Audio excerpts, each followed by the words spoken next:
लगातार जिस तरीके की घटनाएं हो रही हैं, जिस तरीके से प्रोटेस्ट को दबाया जा रहा है, क्या ये लोकतंत्र में जायज है? जो काम प्रशासन कर रही है, जो अमित शाह की प्रशासन कर रही है, क्या वो जायज है? और तू बीजेपी कैसे उखाड़ेगा? तुम 27 तू ये बता बीजेपी कैसे उखाड़ेगा? तू अनभक्त था, पहले खुद बोल रहा है यहाँ पे, मैं तो अनभक्त था। बोला भाई, ये जो लोग भी पुलिस पे या पब्लिक पे हाथ उठा रहे हैं और पत्थर चला रहे हैं, वो पुलिस के ही लोग हैं, पुलिस के भेजे हुए लोग हैं। मैं खुद नीट एस्पायरेंट हूँ, ये मेरा 4th अटेम्प्ट था। हाँ जी, हाँ जी, मेरा फर्स्ट टाइम में अच्छा गया था, लेकिन सेकंड टाइम में ड्यू टू स्ट्रेस नहीं अच्छा गया, क्योंकि 1 मंथ के टाइम में कितना बच्चा पढ़ लेगा। नमस्कार, मैं राजन पांडे और आप देख रहे हैं बतंगड़। इस समय आज तकरीबन 9 बज रहे हैं। जो कल प्रोटेस्ट हुआ, जिस तरीके से पुलिस की बर्बरता देखने को मिली, उसी तरीके की बर्बरता आज भी देखने को मिल रही है। प्रदर्शनकारी अपने प्रदर्शन स्थल पर जंतर मंतर पर थे, उनको वहां से दौड़ाया गया, वहां से भगाया गया। अब ये देख सकते हैं यहाँ पर ये लोग आकर प्रोटेस्ट कर रहे हैं। रात के लगातार जिस तरीके की घटनाएं हो रही हैं, जिस तरीके से प्रोटेस्ट को दबाया जा रहा है, क्या ये लोकतंत्र में जायज है? जो काम प्रशासन कर रही है, जो अमित शाह की प्रशासन कर रही है, क्या वो जायज है? मैं बार बार ये प्रश्न कर रहा हूँ कि क्यों नहीं संवाद से हल निकाला जा रहा है? क्यों प्रोटेस्ट जो करने वाले हैं, जो ऑर्गेनाइजर हैं, जो छात्र हैं, वो अपने मुद्दे की बात पूछ रहे हैं, बात करना चाहते हैं, संवाद करना चाहते हैं, तो आप क्यों पीछे हट रहे हैं? सर क्या नाम है? मेरा नाम रवि है सर। हाँ, क्या हुआ आज?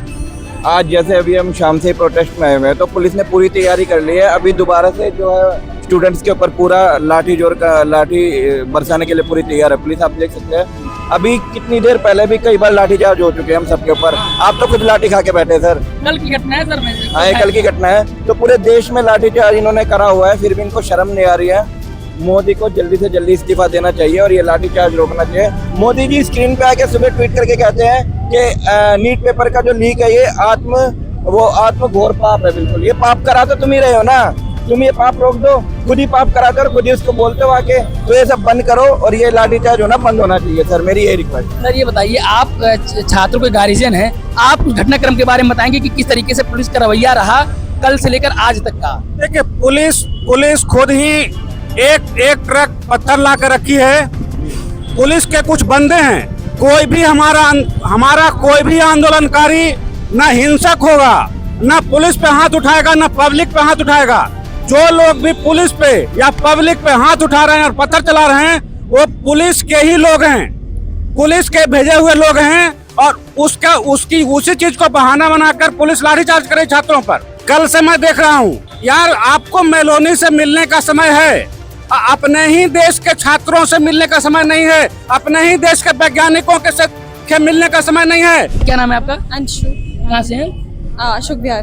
आप भी प्रोटेस्ट में आई हैं? हाँ जी। तो ये जो हो रहा है लगातार, इसमें क्यों सरकार लोगों से और बच्चों से संवाद नहीं कर रही है? आई डोंट नो, बस इतना ही चाहते हैं कि बस जस्टिस मिले, क्योंकि बहुत जरूरी है। अंदर जाके आप हालत देखो कि लोग कैसे गिरे पड़े हैं, मतलब लाइक उधर इतना रश है कि आप खड़े भी नहीं हो सकते। इतनी गर्मी में वो लोग, इतने सारे लोग बेफालतू में नहीं आए हैं। शायद उनको समझना चाहिए, आई थिंक सो, कि उनके अंदर दिमाग हो और थोड़ा खुले और आए भगवान। में तो यही बोलूंगी। अभी क्या हुआ? तभी पुलिस दौड़ा रही थी? कुछ नहीं, वो मतलब आ रहे थे, मतलब वो लाठी चार्ज करने आ रहे थे, फिर हम सब वहाँ पे बैठ गए थे, देन वो स्टॉप हो गए।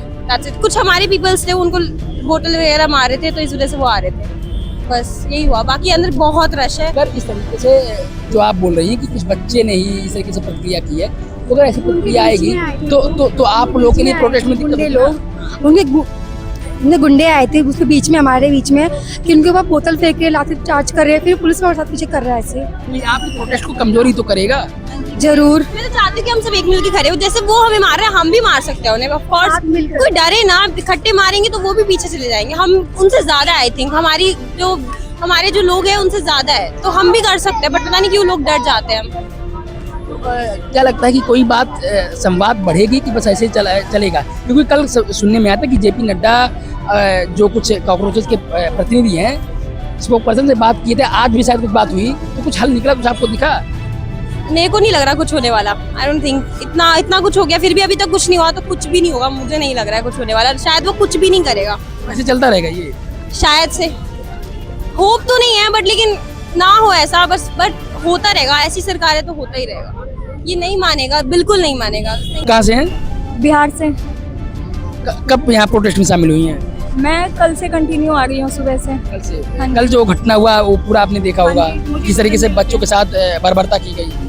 आज क्या हुआ, आज के बारे में थोड़ा बताइए। सर आज तो एकदम पीसफुली प्रोटेस्ट चल रहा था जंतर मंतर पे। मैं सुबह से हूँ, सुबह से अभी तक। अभी मैं, आप देख रहे हो जैसा कि मैं घर नहीं गई हूँ, अभी तक हूँ।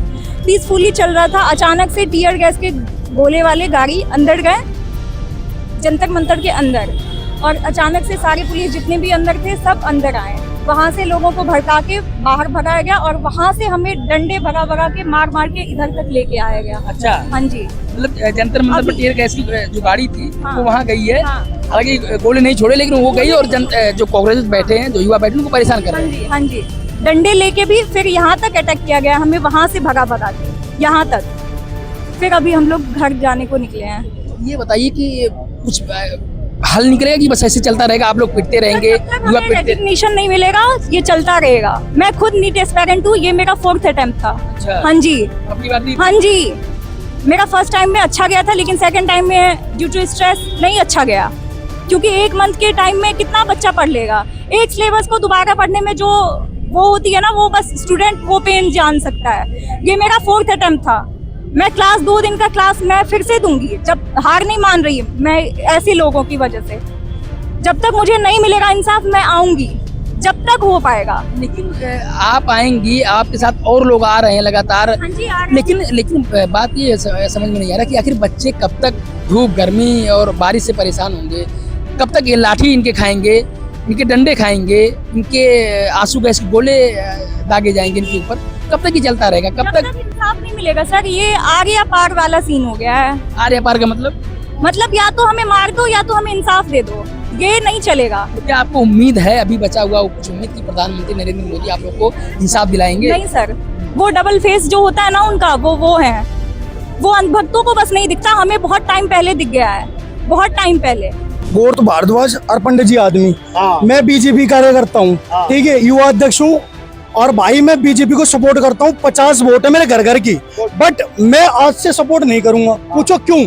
उसका रीजन है क्योंकि भाई लोकतंत्र का अधिकार है। यहाँ हमारा कोई किसी पार्टी से संबंध नहीं है, ना कांग्रेस से, ना बीजेपी से, ना किसी सीजेपी से।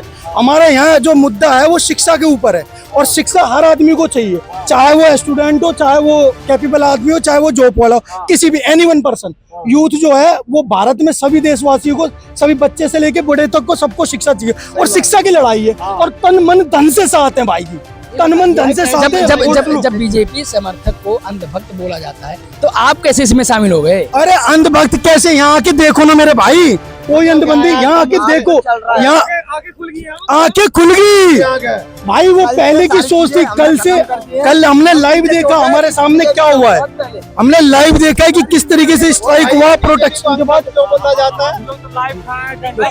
क्योंकि अंधभक्त बोला जाता है कि वो अंधभक्त हैं, और बिना आंख मूंद कर, बिना बात सुने किसी के ऊपर विश्वास करते हैं, इसीलिए अंधभक्त होता है। अगर अंधभक्ति आप भी करेंगे तो आपको भी बोला जाएगा। अगर आप इंसान को क्या करना चाहिए कि सबकी बातें पहले सुनो ध्यान पूर्वक, आंख मूंद कर नहीं, कहीं थोड़ी सी बात सुन लिए दौड़ गए। जो आज प्रधानमंत्री बैठे हैं ना, वो अंधभक्ति की वजह से बैठे हैं। जिस दिन युवा जाग गए ना, और आज जगह जैसे जो हर कोई अंधभक्त नहीं है, हर कोई अंधभक्त नहीं है। अब हम अंधभक्त थे तो सब चीज खत्म कर दिया। आज 20 घंटे हो गए मुझे, मैंने बीजेपी को ड्रॉप कर दिया, बहुत पहले छोड़ दिया। मैं बीजेपी का कट्टर बीजेपी का वो हूँ पूरा समर्थक, लेकिन मैंने आज जो है मैंने शिक्षा के लिए भाई सब कुछ अब कर नहीं बीजेपी के लिए, अब हम यहाँ के लिए करेंगे सब कुछ। आज हमारे तुम्हारे जैसे भाई, आज हम अभी बीजेपी आई है, तुम तो ऐसा करो, अब मैं बीजेपी का नहीं हूँ, बीजेपी तो फिक्स होगी भाई। मान लो तुम वोट ना भी दोगे तो भी बनेगी। तुम अब भला करके क्या दिखा रहे हो? आज के बाद तुम अभी कह के कर क्या लोगे? मैंने तो छोड़ दी बीजेपी, बीजेपी तो फिक्स होगी।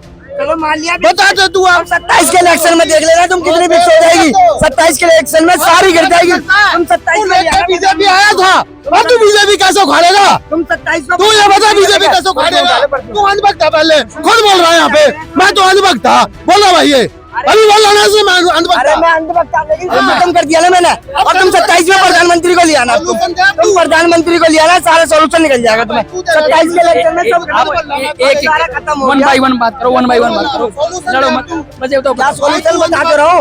27 के इलेक्शन में तुम प्रधानमंत्री को लिया ना, गद्दी पे बैठा देना, तो मैं मान जाऊंगा क्या? इलेक्शन नहीं होने, अरे कुछ ना होना, अब तुम इलेक्शन कराओ करोगे क्या? काहे का इलेक्शन कोई नहीं होगा? रोक सकता, ये धरना होने से इलेक्शन नहीं रुकेगा। भाई सुनो, प्रधानमंत्री से लड़ाई नहीं है, वो एक शिक्षा मंत्री है, तुम प्रधानमंत्री को बीच में ला रहे हो, तुम क्यों सबसे हो गए बंदे? यहाँ पर धर्मेंद्र प्रधान का इस्तीफा मांग रहे, प्रधानमंत्री का नहीं मांग रहे।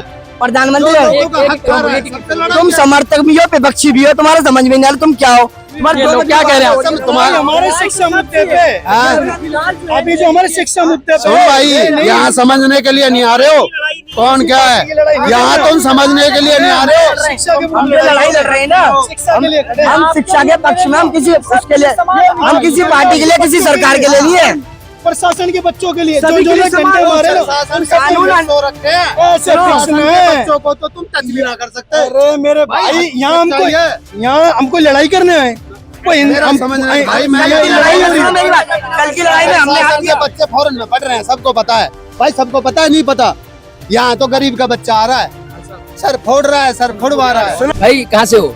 भाई मैं यूपी के प्रतापगढ़ से हूँ, हाँ। और वहाँ से आया हूँ इस प्रोटेस्ट में। और सबसे बड़ी बात, मुँह छुपाने की जो आप बात कर रहे हैं, कफन तो है ही है, जैसे आपके सर पे बंधा एक कफन है, वैसे मेरे मुंह पे बंधा एक कफन है। और इस मुंह के पीछे बंधने के, कफन बंधने के पीछे सबसे बड़ा कारण है कि सरकार आज के समय पर आपको चिन्हित करके मारती है, आपका भविष्य बर्बाद करने में समय नहीं लगाती। और आप इस चीज का ताजा उदाहरण आप आने वाले समय में देख पाएंगे। आप ये जान लीजिए कि आपने सरकार के खिलाफ बोला है, आपको चिन्हित किया जाएगा और आपको मारा जाएगा, ढूंढ कर मारा जाएगा। ये बात आप सोच लीजिए। और जिन लोगों ने, मैंने जितना आज तक प्रोटेस्ट देखा है सरकार के खिलाफ, आज तक जितने भी लोग गए हैं, आपने देखा होगा, देखिए धार्मिक बात हो जाएगी लेकिन मैं कहना जरूर चाहूंगा, यहाँ पर मुस्लिम प्रोटेस्ट जितने होते हैं आपने देखा होगा, उनका चेहरा निकाला जाता है और उनको मारा जाता है, और उनसे सरकारी संपत्ति के जो दोहन होता है उसका हर्जाना भी वसूल किया जाता है। मैं एक चीज कहूंगा कि जो आप कह रहे हैं ये सच्चाई है, ये आज के दौर का जो हकीकत है वो आप बयां कर रहे हैं, मैं बिल्कुल मानता हूँ। लेकिन एक चीज समझिए कि आप ढके चेहरा वो ठीक है, लेकिन मैं चाहूंगा कि आप दिखाइए भी चेहरा। अगर देश के कोने कोने से आए हुए युवा दिखा रहे हैं, वो डर नहीं रहे हैं, तो आपको भी दिखाना चाहिए। हालांकि जो एक चीज और आपने बोला कि बाद में परेशान करती है पुलिस प्रशासन, लीगली परेशान करती है, भी सच्चाई है। वो लीगल तरीके से आपको हरासमेंट करेगी लगातार, आप पर दुनिया भर के बहुत आरोप प्रत्यारोप होगा, वो सच्चाई है। वो जैसे अभी नोएडा में प्रोटेस्ट हुआ, उनमें भी बताया गया कि यहाँ से फंडेड है, वहाँ से फंडेड है, ये थे उस पार्टी से बिलोंग करते थे। तो मैं एक चीज़ बोलूँगा कि अगर पार्टी से भी बिलोंग कर रहे हैं, कहीं से भी फंडिंग हो रही है, तो उसमें भी आपकी फेलियर है, आपकी एजेंसियों की फेलियर है। क्योंकि आप समय रहते हुए अगर वार्तालाप करते, अगर 1 महीने से बेचारे बैठे ना हुए होते, तो शायद इसका परिणाम कुछ और होता। ये जो आज यहाँ पर आकर 11 बजे मेरे माइक के सामने बोल रहे हैं, ये आपकी निकम्मी प्रशासन की देन है, ये निकम्मी सरकार की देन है। देखिए अभी मैं आपसे एक और बात कहना चाहूंगा, आजीविका का भी संकट ला दे रही है आज सरकार। अगर आप उनके किसी भी प्रशासन तंत्र के अंदर काम कर रहे हैं और उनसे आप ना खुश हैं, तो ये आपकी आजीविका, आपके पेट पे लात मारने में 1 मिनट भी नहीं सोच रही है सरकार। आपके पेट को जो कहती है कि मैं पेट भरने का काम करती हूँ, मैं सबका साथ, सबके विकास का नाम करती हूँ, सबका साथ नहीं है। तो ये भी कहते हैं 80 करोड़ लोगों को 5 किलो राशन दे रहे हैं। हाँ, तो 5 किलो राशन, वही तो कह रहे हैं, आपको उस 5 किलो राशन से भी वंचित कर देंगे अगर ये आपकी आइडेंटिटी जान जाएंगे। और जहां तक कल की बात है पुलिस वालों की, वो भी अपनी आजीविका के लिए ही आप पर लाठियां चलाए हैं। आप भी जानते हैं कि अगर वो लाठियां नहीं चलाते तो उनको भी सस्पेंड कर दिया जाता। लेकिन देखिए मैं ये बोलूंगा, ये आप कह रहे हैं, आप भी स्वतंत्र हैं ये बोलने के लिए कि उनको जबरन प्रेशर दिया गया। मैं भी मानता हूँ कि बिना सरकार की अनुमति के कोई भी लाठीचार्ज नहीं हो सकता। जब ऊपर से आदेश आता है तब ये काम होता है।